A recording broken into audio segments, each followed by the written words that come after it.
میں نے خطبہ مسنونہ کے بعد قرآن عظیم فرقان حمید کی تلاوت کرنے کا شرف حاصل کیا۔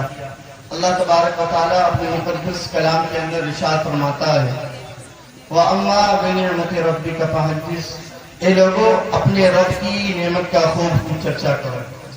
اب ہمیں جاننا یہ ہے کہ ہمارے رب کی نعمتیں کیا ہیں۔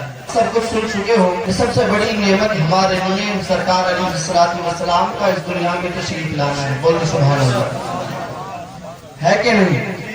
دیکھیے اور آگے اللہ تبارک و تعالیٰ ارشاد فرماتا ہے قَدْ جَاءَكُم مِّنَ اللَّهِ نُورٌ وَكِتَابٌ مُّبِينٌ، تحقیق کہ تمہارے پاس ایک نور اور روشن کتاب آئی۔ جب آپ کتب احادیث یا کتب تفاسیر کی کتابوں میں پڑھو گے یا مفسرین کو پڑھو گے تو آپ کا پتہ چل جائے گا، کلیئر ہو جائے گا کہ مفسرین نے کتاب سے مراد قرآن مجید کو بتایا ہے اور نور سے مراد میرے آقا کے نور کو بنایا ہے۔ سبحان اللہ۔ اسی پہ تھوڑی دیر گفتگو کی جائے گی تو آپ سے گزارش کی جاتی ہے کہ آپ تھوڑی دیر اطمینان کے ساتھ سنیں گے تو انشاءاللہ سننے میں بھی مزہ آئے گا، سنانے میں بھی مزہ آئے گا۔ ایسا نہیں کہ اگر دیکھیے یہ نبی اکرم صلی اللہ تعالیٰ علیہ وسلم کے ذکر کی محفل ہے، کسی دنیا دار کی محفل نہیں ہے، تو جو آپ کو بتایا جائے اس پر عمل کرنے کی بھی کوشش کیا کریں۔ ایسا نہیں کہ اس کان سے سنا اس کان سے نکال دیا۔ دیکھیے بڑی محنتوں سے مواد آپ کے سامنے پیش کیا جاتا ہے، مگر ایسا نہیں کہ ہماری محنت ضائع نہ ہونے پائے۔ اللہ تبارک و تعالیٰ پھر ہم یہ صلی اللہ علیہ وسلم خالق ارض و سما، میرا اور آپ کا خدا پروردگار کائنات قرآن مجید میں اعلان فرماتا ہے قد من اللہ نور و کتاب مبین، تحقیق کہ تمہارے پاس ایک نور آیا اور روشن کتاب۔ اللہ تبارک و تعالیٰ کے پیارے نبی اکرم نور مجسم صلی اللہ تعالیٰ علیہ وسلم ارشاد فرماتے ہیں کہ اللہ تبارک و تعالیٰ نے سب سے پہلے میرے نور کو پیدا فرمایا۔ سبحان اللہ، سب سے پہلے میرے نور کو پیدا فرمایا۔ خود اللہ کے نبی ارشاد فرماتے ہیں کہ اول ما خلق اللہ نوری، سب سے پہلے اللہ نے میرے نور کو پیدا فرمایا۔ اگر اللہ کے نبی نہ ہوتے اللہ تبارک و تعالیٰ کسی شے کو پیدا نہ فرماتا۔ پتہ کیا چلا کہ تمام کی تمام دنیا کی چیزیں اللہ تبارک و تعالیٰ نے میرے نبی کے صدقے میں پیدا فرمائی۔ اگر زمین کو پیدا فرمایا تو میرے نبی کے صدقے میں پیدا فرمایا، اگر آسمان کو پیدا فرمایا تو میرے نبی کے صدقے میں پیدا فرمایا۔ اللہ تبارک و تعالیٰ خود اعلان فرماتا ہے حبیب اگر تجھے پیدا کرنا مقصود نہ ہوتا تو میں دنیا کی کسی بھی چیز کو پیدا نہیں فرماتا۔ اگر حبیب تجھے پیدا کرنا مقصود نہیں ہوتا تو دنیا کی کسی بھی چیز کو پیدا نہیں فرماتا۔ اللہ تبارک و تعالیٰ حدیث قدسی میں ارشاد فرماتا ہے، آپ جاننا چاہتے ہو حدیث قدسی کس کو کہتے ہیں؟ غور کرنا مسلمانوں، توجہ دینا۔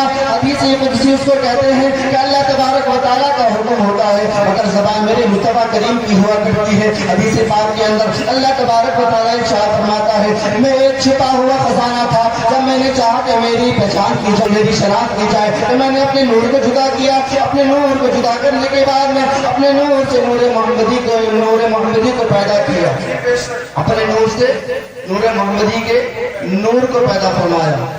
اور دیکھیے نظام قدرت یہ ہے کہ جب اللہ نے اپنے نور سے سب سے پہلے نبی کے نور کو پیدا فرمایا، لیکن جب لباس بشریت میں بھیجا، جب وجود میں بھیجا، لباس بشریت میں بھیجا تو دنیا میں تمام نبیوں کے بعد میں بھیجا، تمام رسولوں کے بعد میں بھیجا۔ تو آپ کس لیے بھیجا؟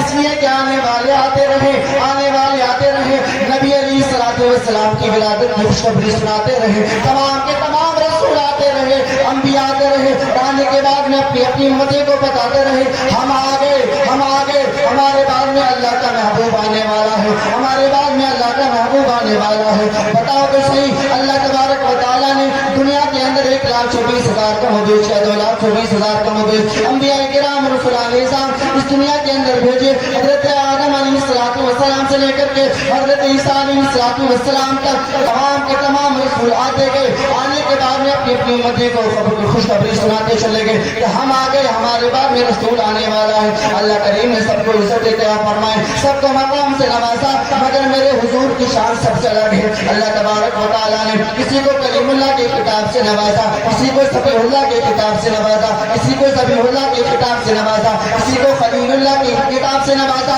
مگر جب میرے نبی کی باری آئی تو اللہ تبارک و تعالیٰ نے کہا کہ جو تمام خصلتیں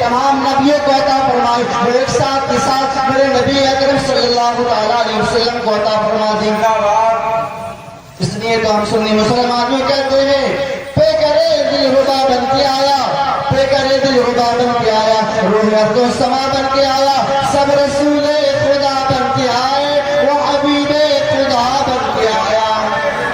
یہ میرے مصطفیٰ کی شان ہے۔ سبحان اللہ سبحان اللہ۔ جب مصطفیٰ کی شان بیان ہو رہی ہو تو مجمع بھی شان والا ہونا چاہیے۔